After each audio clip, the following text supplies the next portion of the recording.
Coming up after post-game coverage in most regions, an encore edition of Golic and Golic.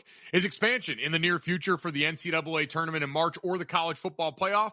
We'll ask NCAA President Charlie Baker when he joins the show today. And tune in Thursday. We're joined by San Antonio play-by-play announcer Jacob Toby ahead of the Spurs game against the Suns. It's Golic and Golic, weekdays here on FanDuel Sports Network.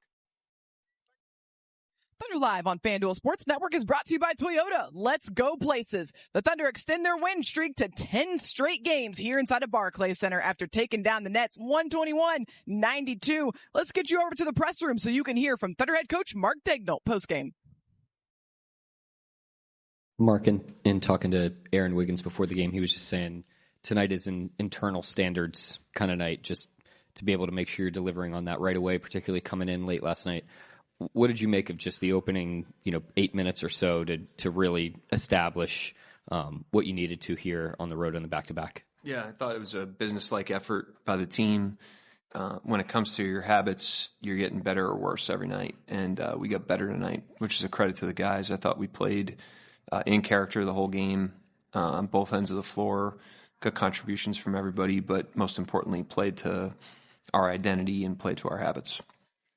Shea has talked about, getting guys a rep. He mentioned that the other night about, getting Caruso the shot late. And it seems like, even tonight with Peyton and some with Aaron and McCain and AJ, that guys are like almost hunting each other to try to, get each other a look.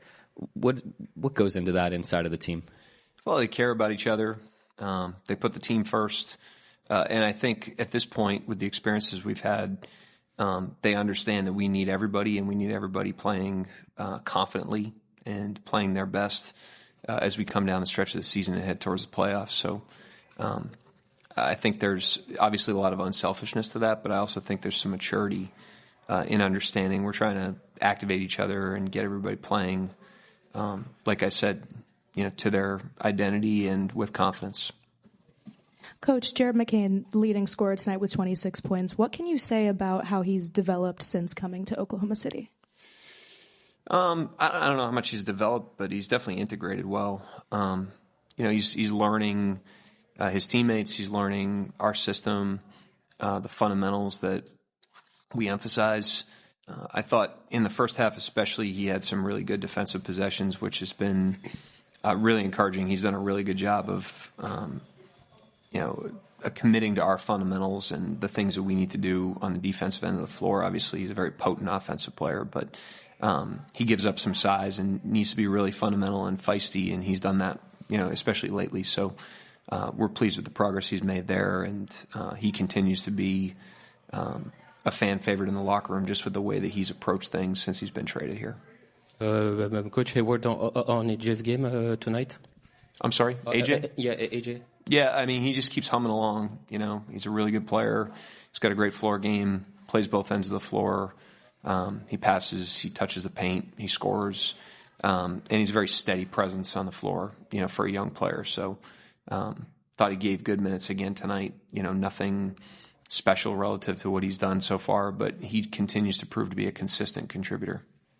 Coach, the 24 points you guys allowed in the first half is the second fewest in the first half in NBA history. There was a stretch where you guys had a few steals that turned into easy buckets the other way. Was this the best half of defense you've ever been a part of as a coach in the NBA?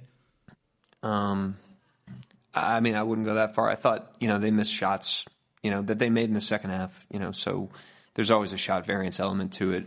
I'm not really concerned with the outcome of it. I just thought our professionalism and focus and discipline was really good tonight. I think once the game opens up and becomes like 30 in the first half, which it did, it becomes difficult to not play the scoreboard. And I thought the guys showed great maturity and discipline to just keep chipping away at the things that we know are going to be important, not necessarily to just win the game tonight, but to be the best team we could be. So that's what I was most pleased with, more so than the numbers or the outcome.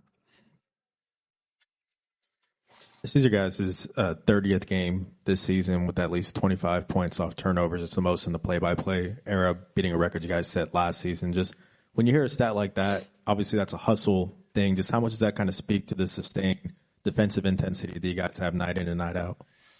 Yeah, I think that's what it comes from. I mean, we got elite defensive talent, first of all. And then we've got that talent plays together and competes every night. And, we don't set out for records. We don't set out for even turnovers on a given night. We're just trying to win the possessions in any way that we can. And when you do that, and you keep your head down, sometimes you look up and you accomplish something that you didn't even know existed, like something like that. A very in-character performance, as Coach Dagnall said here tonight against the Brooklyn Nets. And he said it before the game, you can either get better or get worse after every game, regardless of the outcome. And the Thunder able to get better because they stuck to their habits in this matchup. And I love the way that Coach Mark mentioned it, just about the professionalism and focus of the team. Yeah. And that was evident early in the game when they set the tone. We talked a lot about that off the top, Paris. But also, you can't overlook maintaining that as you kind of open up the scoreboard, because it is very easy to kind of start to get sloppy. You start kind of hunting stats, or you start, letting your guard down a little on the defensive end. The Thunder did not do that. And that's always been a calling card of this team. And that's why we've seen some lopsided scores before, is because the Thunder, they really take pride in continuing to play the right way throughout the game. And then again, like Coach Mark said, that's a big part of kind of building confidence for a lot of different players, because that's part of getting better in a game, is that for every player to try to walk off the court saying to themselves, I feel good about the way I played tonight, whether that's making plays on the defensive end, getting an offensive rebound, or maybe knocking down an open three. You always want to come out of a game feeling good about yourself. Yeah, the Thunder are going to use every opportunity to try to sharpen their blade on both ends of the floor, and they took a step forward in this matchup here tonight against the Nets. Well, they have a couple of days off, which is rare on a road trip, but very much enjoyable. And then they'll be in action again, this time in D.C., squaring off against the Washington Wizards, the third straight Eastern Conference opponent for Oklahoma City out of 8 straight that they are currently on track to play. But the last time the Thunder played the Wizards, well, the Thunder put up a pretty sizable win against this team, 127-108. And you'll remember, Royce, that the Thunder outscored Washington by nearly 20 points over the final 13 minutes. A little bit of the same formula that you saw tonight was what happened in that game. And again, that's what we've seen from the Thunder year over year. They turn the Wizards over. Yeah. Washington's a very young team, and they're susceptible to turnovers themselves. They can get loose with the ball. That ball pressure that the Thunder put teams under. Again, like Coach Mark said, they've got elite defensive talent, but they're also elite fundamentally as well. And that can often generate turnovers that you aren't even really trying to hunt. But then the Thunder turn those into offense. And that's what they did against the Wizards in that game back in OKC. And that's, again, the Wizards are going to struggle with that sort of stuff because they've got a lot of young playmakers on the ball. And so you bring that kind of defensive intensity, you can turn some of those turnovers into easy offense. Kind of interesting. The Thunder go up against the youngest team in the NBA here tonight, and the Brooklyn Nets put together a really sharp victory. And then you're going to go up against another young team in the Washington Wizards, going to look to carry over some of these fundamentals and some of these habits that we saw inside of Barclays Center here tonight.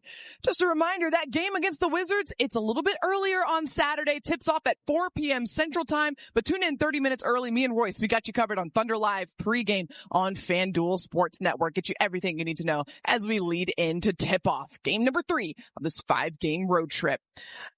The Thunder now 2-0 on this road trip after taking down the Brooklyn Nets here inside of Barclays Center, 121-92, 6 players in double figures, and now the Thunder up to 10 consecutive wins and 55 on the season.